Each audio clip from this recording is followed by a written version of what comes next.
Este es el tercer video correspondiente al tema tirantes de hormigón armado. El mismo complementa pero no sustituye a la lectura del fascículo de teoría correspondiente. En lo que sigue, se presenta el comportamiento correspondiente al proceso denominado de fisuración sistemática. Durante este proceso, indicado en el gráfico con un número 2, se produce la totalidad de las fisuras principales. El aspecto que presentará el diagrama cargas deformaciones depende fuertemente de la forma en que son aplicadas las cargas. En ese sentido se distinguen dos tipos de equipos: los que aplican deformaciones en forma controlada y los que aplican cargas en forma controlada. Un equipo que impone deformaciones en forma controlada está compuesto por un marco rígido de carga en el que se monta el tirante a ensayar y gatos hidráulicos que serán los responsables de imponer las deformaciones. La carga se obtiene midiendo las presiones en las bombas que alimentan de aceite a los gatos. Los equipos que aplican deformaciones son los más utilizados en los laboratorios de ensayo. La figura de la derecha muestra un diagrama cargas deformaciones correspondiente a un ensayo realizado utilizando un equipo de deformaciones controladas. Se aprecia que cada fisura se manifiesta como una caída de carga a deformación constante. Esto es lógico, la deformación no puede variar porque el marco es rígido. La fisura produce una pérdida de rigidez en el tirante y, siendo que la deformación no varía, eso se traduce en una pérdida de carga. Al ir incrementando la carga, se observa que cada nueva fisura produce una caída en la rigidez del tirante. Por los motivos que ya se han discutido, a partir de una cierta deformación no se producen nuevas fisuras y se abren las ya existentes. La otra posibilidad consiste en aplicar cargas. En la figura se observa un sistema de palancas diseñado a este efecto, en el que se ha montado una celda de carga para llevar un control preciso de la tracción ejercida sobre el tirante. El siguiente paso consiste en montar el tirante en el dispositivo de carga, para finalmente aplicar las cargas, en este caso mediante el uso de pesas. La fotografía muestra el dispositivo descrito en las diapositivas anteriores. Los equipos que aplican cargas son de uso poco frecuente. La figura de la derecha muestra un diagrama cargas deformaciones correspondiente a un ensayo realizado utilizando un equipo que aplica cargas controladas. Se aprecia que cada fisura se manifiesta como un aumento de deformación a carga constante. Esto es lógico, dado que la carga no puede variar, por lo que la pérdida de rigidez que experimenta el tirante al fisurarse se traduce en un aumento de deformación. Al ir incrementando la carga, se observa que cada fisura produce una caída en la rigidez del tirante. Como en el ensayo de formación controlada, a partir de una cierta carga no se producen nuevas fisuras y se abren las ya existentes. En esta diapositiva se comparan los diagramas cargas deformaciones de dos tirantes absolutamente idénticos, sometido uno de ellos a un ensayo de formación controlada y el otro a un ensayo a carga controlada. Se observa que las fisuras se producen para las mismas cargas, que las rigideces correspondientes a cada paso de fisuración son iguales y que el proceso de fisuración sistemática finaliza para la misma carga. A partir de esta carga no aparecen nuevas fisuras principales, pero éstas se van abriendo al aumentar la carga. El proceso de fisuración sistemática comienza con la aparición de la primera fisura. Uno podría preguntarse por qué no se producen todas las fisuras para la misma carga. El diagrama inferior muestra la distribución espacial de la resistencia a tracción. Se observa que existen secciones más débiles que otras, lo que da lugar a secciones preferenciales para la formación de fisuras. También se observa en los extremos que las tensiones en el hormigón tampoco son constantes a lo largo del tirante. Esas variaciones de tensiones ya se ha visto que se repiten a cada lado de una fisura. La combinación de ambos fenómenos hace que las sucesivas fisuras se presenten para cargas ligeramente crecientes. ¿Por qué a partir de una determinada carga no aparecen más fisuras principales? Esto es algo que ya se ha comentado. La solicitación de tracción llega al hormigón desde el acero a través de esfuerzos de adherencia. Si las fisuras están muy juntas, no hay distancia suficiente como para transferir una fuerza capaz de romper al hormigón por tracción. Experimentalmente, se ha visto que la carga para la que termina la fisuración sistemática es aproximadamente un 30% mayor que la carga para la que se inicia.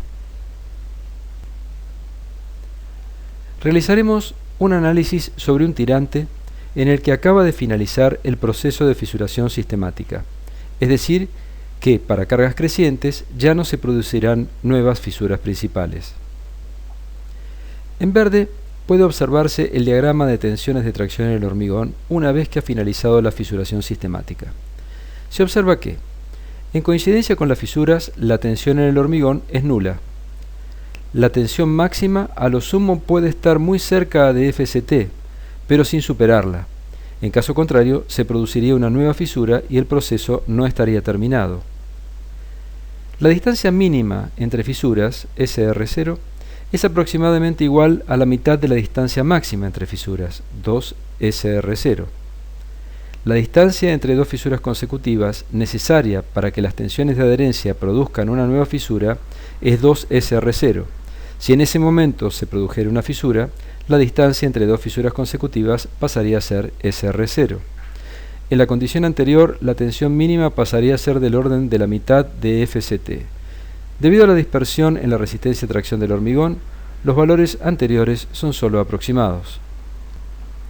En amarillo se ha indicado el diagrama de tensiones tangenciales. Como se está razonando en base a la teoría simplificada de la adherencia, los valores de las tensiones de adherencia son constantes. Las tensiones de adherencia cambian de signo en el punto medio entre dos fisuras, dado que siempre se oponen al movimiento relativo entre la barra y el hormigón. En rojo se han representado las tensiones normales de tracción en la armadura. El diagrama muestra que, en coincidencia con las fisuras, la tensión es máxima e igual a la tensión de la barra en los extremos. Esta tensión, que se ha indicado como sigma S2, se puede calcular como el cociente entre la carga aplicada al tirante y el área de acero. Como se está al final de la fisuración sistemática, esta carga se ha denominado PCR. Al apartarse de las fisuras, la tensión disminuye, producto de la transferencia de esfuerzos al hormigón a través de la adherencia, llegando a un valor mínimo que se ha indicado como sigma S1. A la inversa de lo que ocurre con las tensiones en el hormigón, la tensión mínima en el acero se produce en el sector en que la distancia entre fisuras es máxima, es decir, cuando se ha producido la máxima descarga hacia el hormigón. Podríamos preguntarnos ahora qué ocurre luego de la fisuración sistemática, es decir, qué ocurre si se incrementa la carga. Por una parte, las tensiones en el hormigón ya no pueden variar, por lo que no se producen nuevas fisuras principales, y todo el aumento de carga por encima de la carga de fisuración lo resiste el acero a través de un aumento en su tensión. Estamos ahora frente a una carga mayor que la de fisuración. Las tensiones en el hormigón no se han modificado.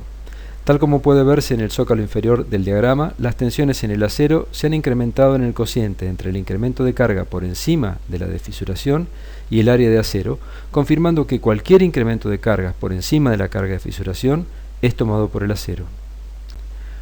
Como se verá en unos minutos, resulta de gran utilidad poder estimar analíticamente el valor de SR0. Para ello resulta útil recordar que en la fisura la tensión en el hormigón es nula. La tensión en el hormigón crece al alejarse de la fisura a medida que el acero le transfiere cargas a través de la adherencia.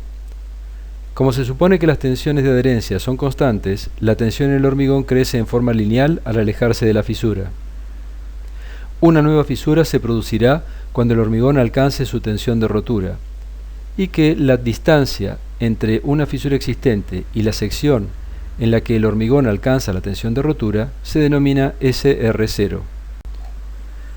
Suponiendo válida la teoría simplificada de la adherencia, la fuerza transferida de la barra al hormigón resulta igual a la tensión de adherencia por la superficie lateral de la barra.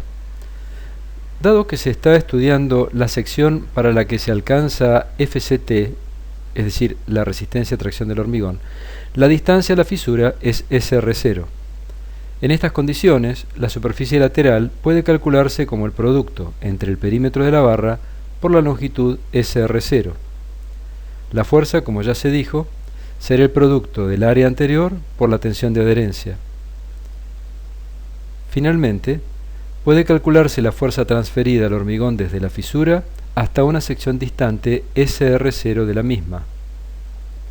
Dado que se está analizando la sección en la que se producirá la siguiente fisura, Eso significa que se ha alcanzado la tensión FCT en el hormigón, es decir, que la fuerza en el hormigón será igual a su área multiplicada por su resistencia a tracción.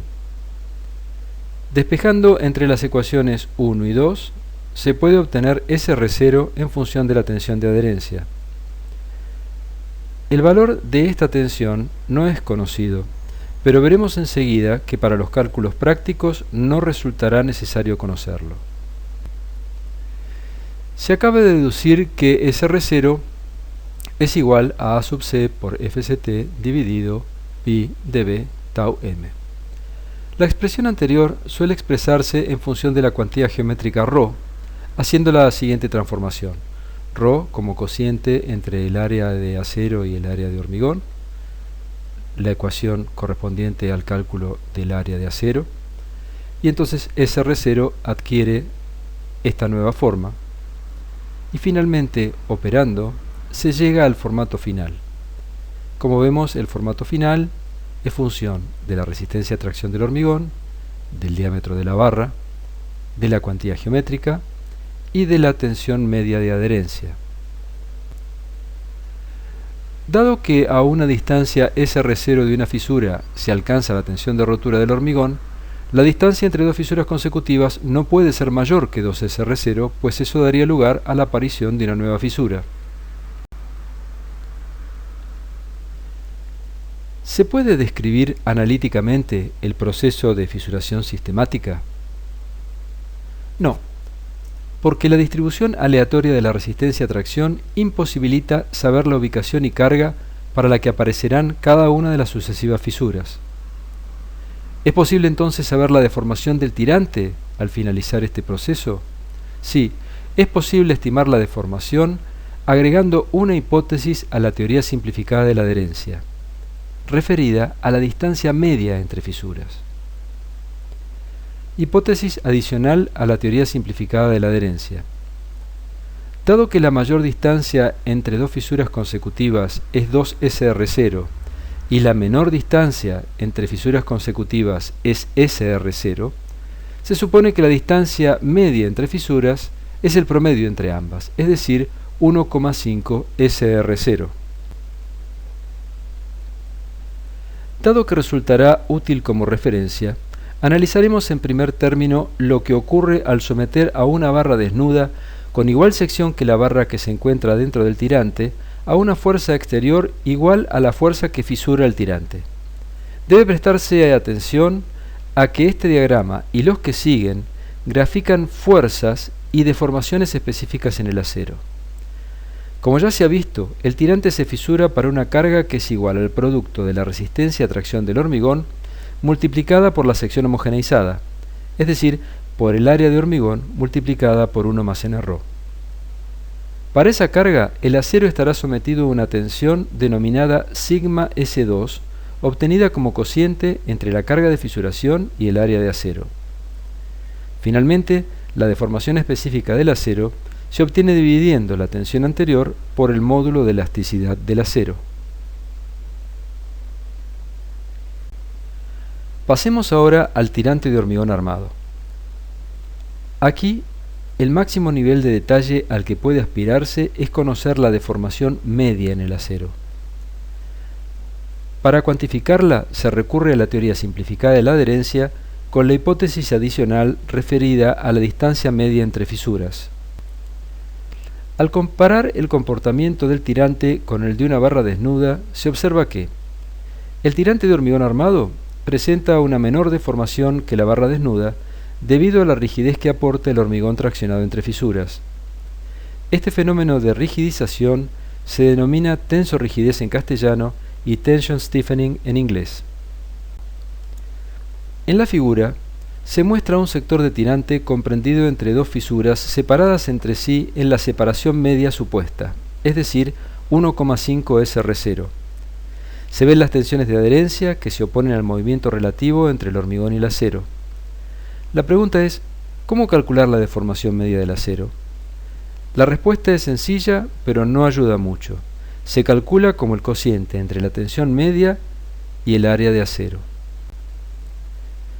El diagrama de tensiones en el acero muestra que, en coincidencia con las fisuras, el acero se encuentra sometido a la tensión máxima a la que habíamos llamado sigma S2, y que es igual al cociente entre la carga de fisuración y el área de acero. Dado que los diagramas de tensiones son dos trapecios simétricos, la tensión media se produce a una distancia de cualquiera de las dos fisuras extremas igual a un cuarto de la distancia entre ellas. Como puede verse en la expresión, Z puede tomarse a los efectos prácticos como 0,4 de SR0. La tensión media en la barra es un paso previo imprescindible para calcular la deformación media. Esta tensión media puede calcularse partiendo de cualquiera de las dos fisuras y restando la carga que la adherencia transfiere desde el acero al hormigón.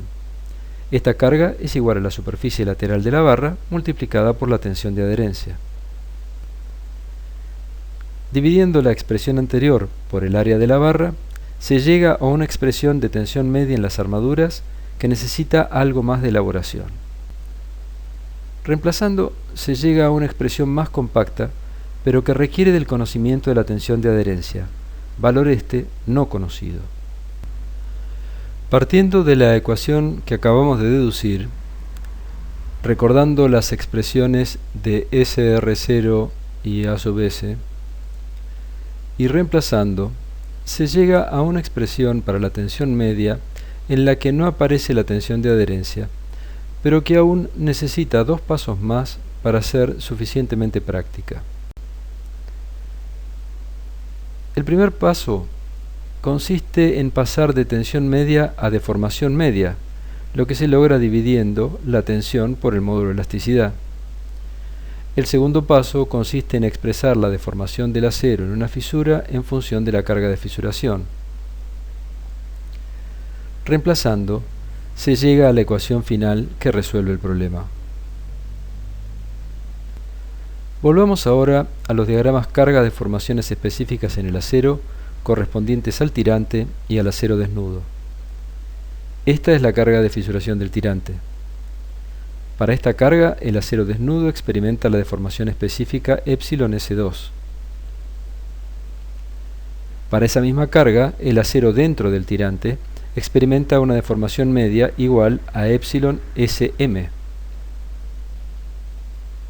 La diferencia entre ambas deformaciones se conoce como efecto de tensorrigidez o tension stiffening, que no es otra cosa que la rigidez que aporta el hormigón traccionado entre fisuras. En los análisis que se han hecho anteriormente, por simplicidad se supuso que todo ocurría para una carga constante igual a PCR. Sin embargo, la experiencia demuestra que al final de la fisuración la carga es del orden de 1.3 PCR, por lo que los cálculos al final de la fisuración sistemática deberían hacerse para este valor de cargas. Pasemos ahora al siguiente periodo, el de la fisuración estabilizada. En realidad está estabilizada en cuanto al número de fisuras principales, pero el aumento de cargas irá produciendo su abertura y la aparición de fisuras secundarias no visibles e incluso de fisuras terciarias longitudinales. Este diagrama cargas-deformaciones específicas corresponde a un ensayo real. Se aprecia un comportamiento inicial lineal antes de la fisuración, un comportamiento dentado durante la fisuración sistemática y durante la fisuración estabilizada. Al aumentar la carga, el diagrama del tirante se aproxima al del acero desnudo. Esta caída de rigidez ya se ha comentado que es producto de la fisuración secundaria y terciaria. A diferencia de lo visto para la fisuración sistemática, no existe un tratamiento analítico teórico de la fisuración estabilizada, pero existen numerosas expresiones empíricas para calcular las deformaciones medias del tirante. En el curso se mostrará solamente la expresión presentada en la publicación del ACI Cracking of Concrete Members in Direct Tension. Veamos con más detalle la propuesta que se hace en la citada publicación. Se supone que la deformación de un tirante puede calcularse como el producto de una deformación específica media multiplicada por la longitud del mismo. La ecuación para el cálculo de la deformación tiene el aspecto conocido de una tensión dividida por el módulo de elasticidad del hormigón. El área de hormigón se ha denominado aquí A sub E y se trata de un área ficticia que cambia con el nivel de carga. Se verá enseguida que disminuye con el nivel de carga, haciendo el tirante cada vez menos rígido. La expresión de A sub E muestra la forma de calcular este área ficticia llamada área efectiva.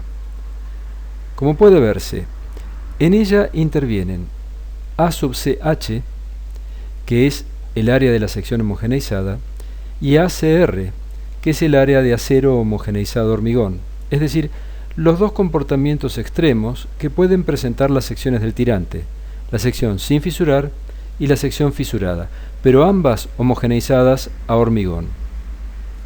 También interviene el cociente entre la carga de fisuración y la carga actuante. Se aprecia que cuando la carga es igual a la de fisuración, la rigidez de la sección equivalente es igual a la del tirante no fisurado, y que cuando la carga tiende a infinito, la sección equivalente es igual a la del acero homogeneizado.